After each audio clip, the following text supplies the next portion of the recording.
Hello tout le monde, j'espère que vous allez bien. On se retrouve aujourd'hui dans une nouvelle vidéo un petit peu particulière puisque je participe pour la deuxième année consécutive à la chaîne off de Bébé en livre.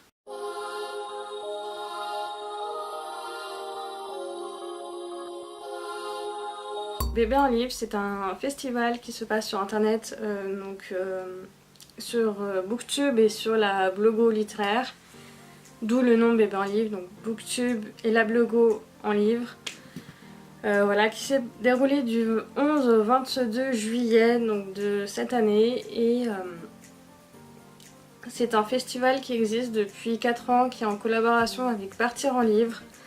Donc c'est un festival pour fêter la littérature jeunesse. Et donc elle est organisée par Nathan de la chaîne Les Cahiers de lecture de Nathan.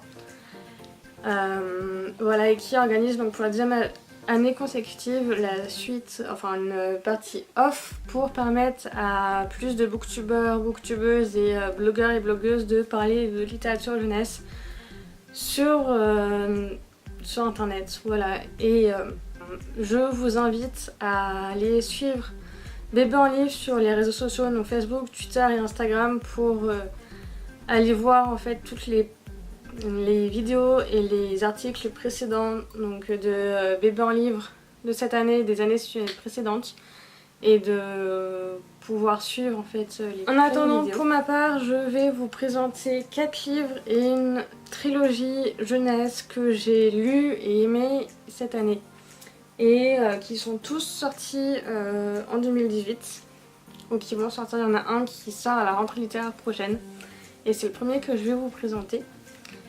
Et il s'agit donc de Brexit Romance de Clémentine Beauvais, donc publié chez Sarbacane et qui sort à la rentrée prochaine. Donc c'est un livre dont je vous ai déjà parlé vu que je l'ai lu à l'occasion du challenge de la semaine à lire, pour laquelle j'avais fait une vidéo présentation de page et une vidéo et un vlog. Je vous le mettrai dans le petit et en barre d'infos.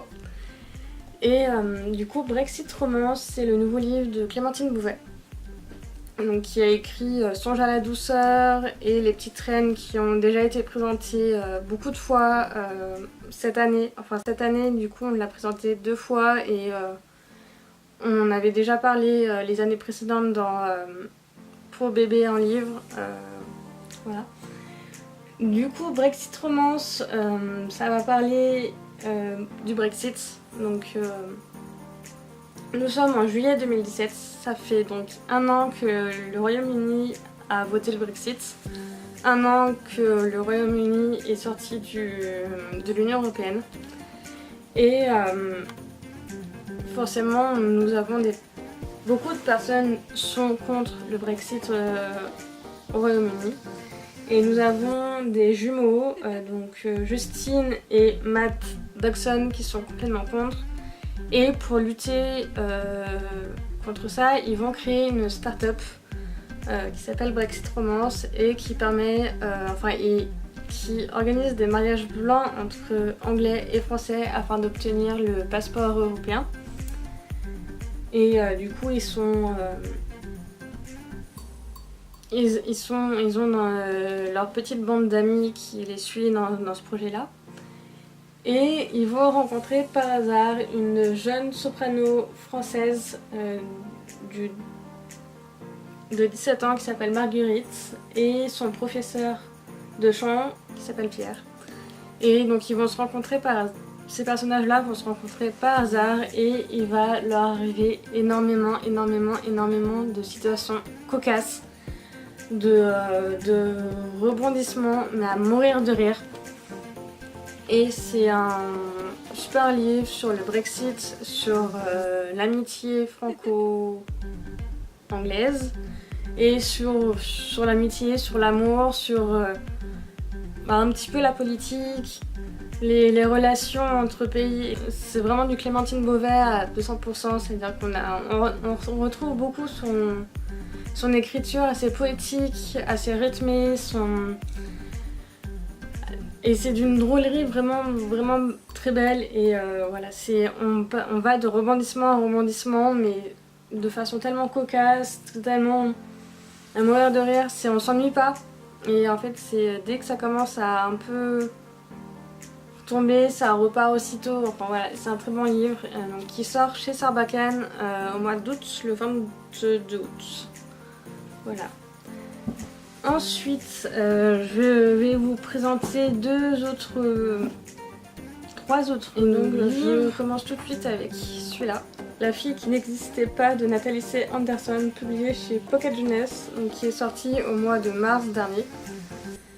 Et donc, ce livre aussi se passe dans un pays étranger. On est en Afrique, à Sangui. Je sais pas si je prononce bien. Donc, au Kenya. Et nous allons suivre une jeune fille orpheline du nom de Tina qui a vu sa mère se faire assassiner sous ses yeux 5 ans auparavant. Et donc ça fait 5 ans qu'elle prépare sa vengeance pour donc venger sa mère. Enfin voilà, elle veut se venger de l'ancien employeur de sa mère qui l'a donc assassinée devant ses yeux. Et du coup c'est un roman assez dur à lire pour de la jeunesse, mais voilà, c'est nécessaire de mettre ce livre entre les mains d'adolescents, puisque nous avons une héroïne qui change de l'ordinaire. Voilà, parce que du coup c'est une jeune fille noire, indépendante, libre, qui se bat pour ce qu'elle croit être juste. Et voilà, elle sort vraiment des clichés de la littérature young adulte, et c'est ça que j'ai beaucoup aimé dans ce livre, c'est que voilà, ça sort complètement des clichés et ça fait du bien de temps en temps d'avoir ce genre de livre. Pour l'autre livre que je vais vous présenter, c'est un peu pareil, il sort un petit peu des clichés un peu habituels, et il s'agit de La princesse et l'alchimiste d'Amy Hallward, donc toujours publié chez Pocket Jeunesse et qui est sorti donc le 16 mai 2018. La couverture est un petit peu plus foncée que ça dans la parution finale, puisque donc, je l'ai eu en service presse. Et du coup, La princesse et l'alchimiste, c'est l'histoire d'une télé-réalité en quelque sorte. Et donc on est dans un univers parallèle où la royauté est là. Et la princesse a concocté un filtre d'amour pour son prince charmant. Elle l'a ingurgité par erreur. Et du coup, elle est tombée amoureuse d'elle-même. Et c'est le drame pour la famille royale qui va alors faire une télé-réalité pour rechercher le meilleur antidote pour sauver la princesse.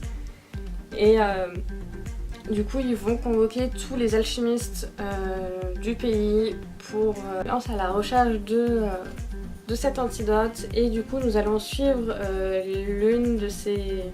l'un de ces alchimistes, du coup, qui s'appelle Samantha, qui est une jeune apprentie alchimiste et qui veut redorer le blason de sa famille qui a été destituée du titre de meilleur alchimiste du pays, enfin d'alchimiste officiel du pays. Et c'est un livre assez drôle qui va assez rapidement, voilà.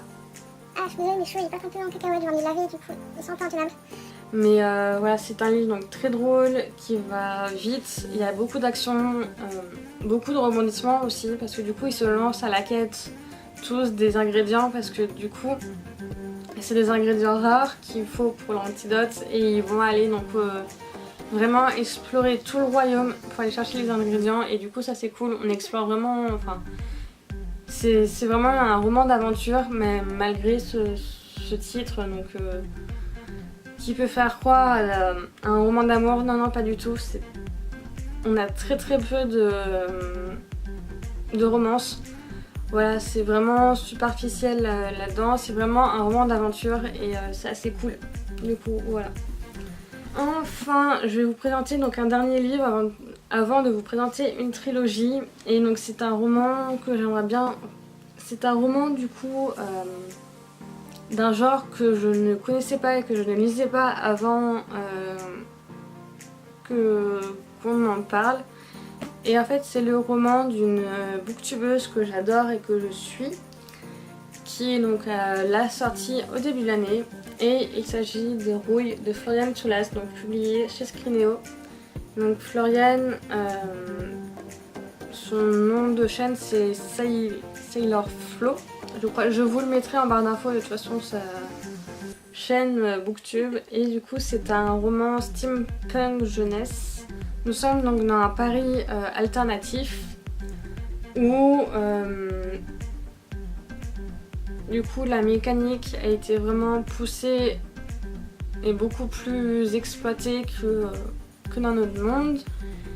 Et du coup nous allons suivre une jeune femme prostituée qui s'appelle comment Violente et qui a perdu la mémoire 3 ans auparavant. Donc elle est en quête de son identité et à côté de ça elle va être mêlée à des enjeux suite à l'assassinat de sa meilleure amie.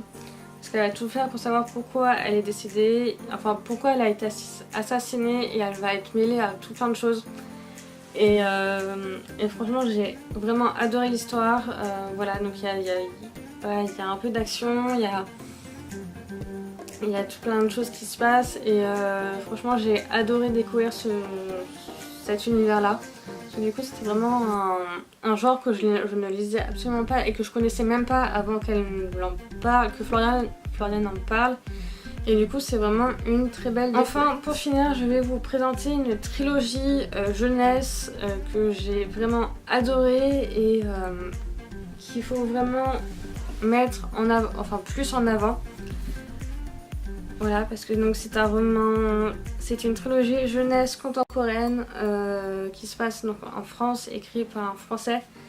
Et les sujets, les thèmes abordés sont vraiment importants. Et du coup, il s'agit de la trilogie À la place du cœur d'Arnaud Catherine, donc publiée chez Robert Laffont dans la collection R, et dont le dernier tome est sorti là au début de l'année. Voilà, donc il y a eu un tome publié par an, donc bref. Du coup, c'est une trilogie qui débute en 2015. Donc dans le premier tome, on est en janvier 2015. Donc nous suivons un adolescent de 17 ans qui est en train de vivre donc, son premier amour avec donc l'amour de sa vie. Sauf que le jour même où ils se mettent ensemble, nous avons les attentats de janvier.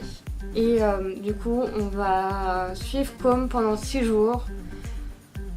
Voilà, et du coup, ça va être 6 jours de janvier 2015 où la France bascule dans l'horreur des attentats.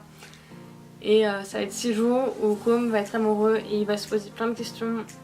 Notamment, comment il peut être amoureux, comment il peut vivre, être aussi heureux alors qu'il y a toutes ces horreurs qui se passent en France.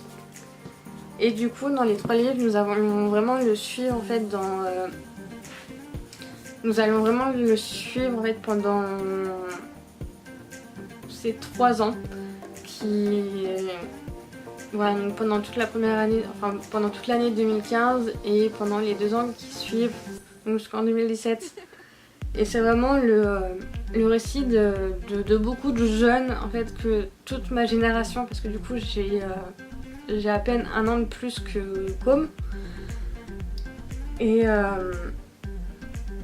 du coup voilà, c'est vraiment le récit de toute ma génération sur tous les événements qui se passent en fait depuis 2015. Et ça décrit vraiment tout ce qui s'est passé, tout ce qui peut se passer dans nos têtes. Voilà, c'est les attentats, l'horreur, comment on peut vivre avec ça, après ça, etc. Comment on est impliqué, on est touché par ces événements-là. Et du coup, on va aussi parler du coup, dans le dernier tome, des élections de 2017, donc notamment donc le 2e tour qui a opposé Marine Le Pen et Emmanuel Macron. Du coup ça pose pas mal de questions de politique, de social, ça pose pas mal de questions sur la vie, sur tout ça. Et c'est une saga qui fait beaucoup réfléchir, qui fait beaucoup pleurer. Enfin je pense que ça s'entend un peu à ma voix, j'ai un peu la voix qui tremblote.